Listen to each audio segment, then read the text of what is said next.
Yeah, Maybe you might. he should keep talking so that we can make out. Yeah. Otherwise, you can present your work. You can just talk. I think my internet connectivity is. Yeah. Once try reconnecting. Just once. My internet connectivity is not stable. I guess so. Like the network connectivity issue.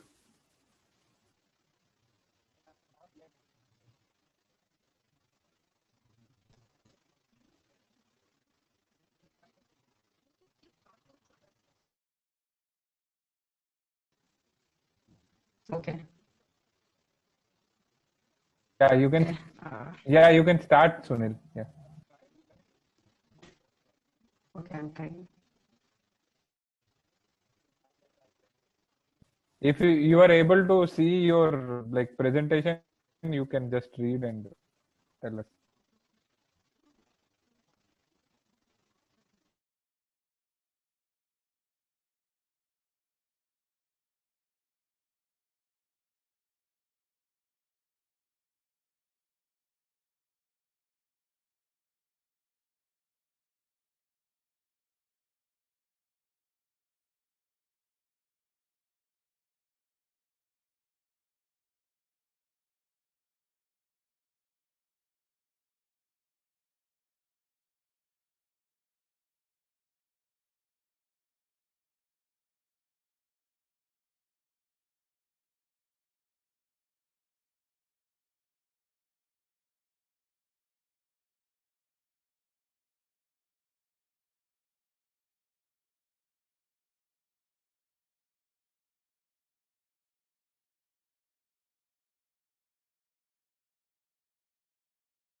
Yeah, Sunil, are you there? Hello.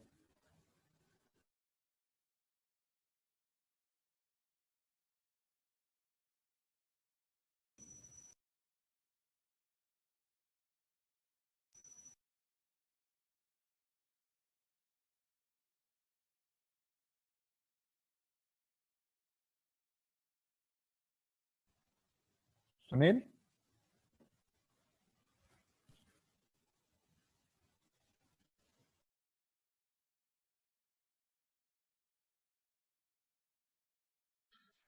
Sir, I think the problem is from his side. As Sunil is Yeah. to connect, but we can wait, I think, for a few minutes. Yeah, we can wait for 5 minutes. Yes. Because it's the last one. Okay, sir. Sure. Yeah.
Hello, Pruthwik.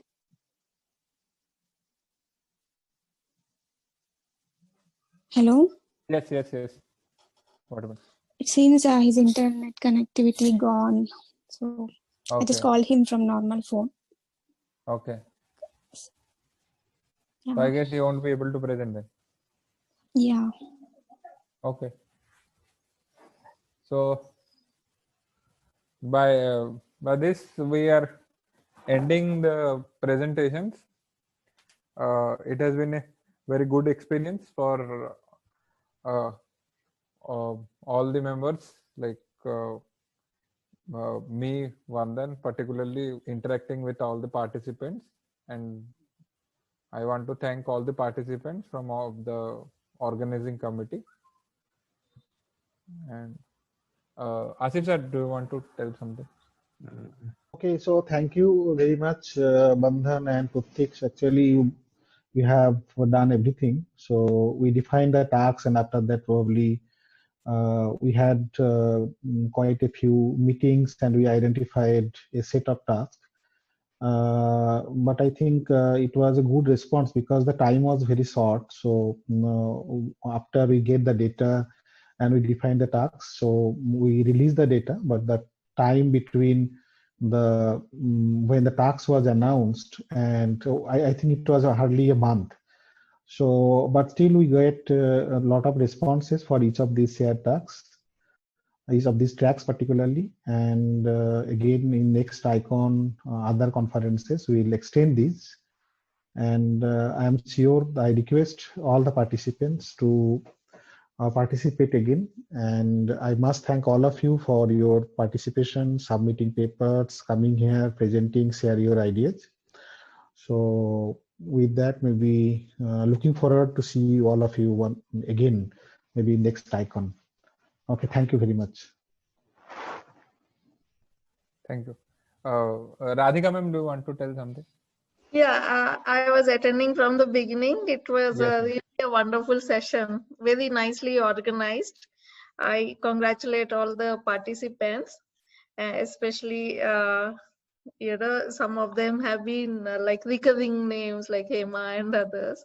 It was really nice. It's unfortunate that Suman or Sunil could not present, but it has been really wonderful seeing people from different places like Bangalore, Pune, so there is excitement. So now that we know people in other institutes, other places also work, maybe we should collaborate in future as well.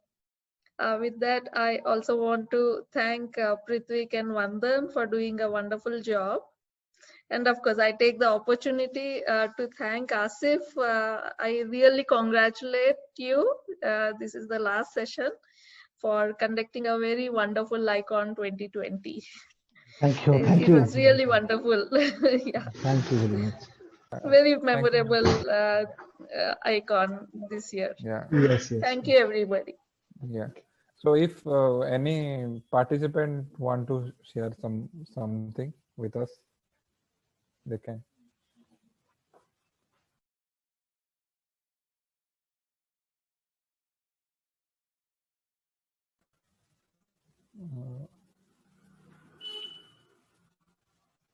So big thanks to Asif sir and his team for giving us this opportunity to hold this shared task and all.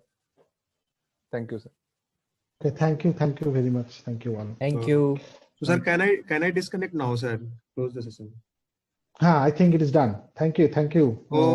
Santosh. Okay, sir. Thank you. Okay. Thank you all of you for There being is here. a long time. Yes. Thank you. Yes, sir. Yes, sir. Thank you. Thank you very much. Most welcome. Okay, sir. Thank you. Okay, I'm disconnecting now.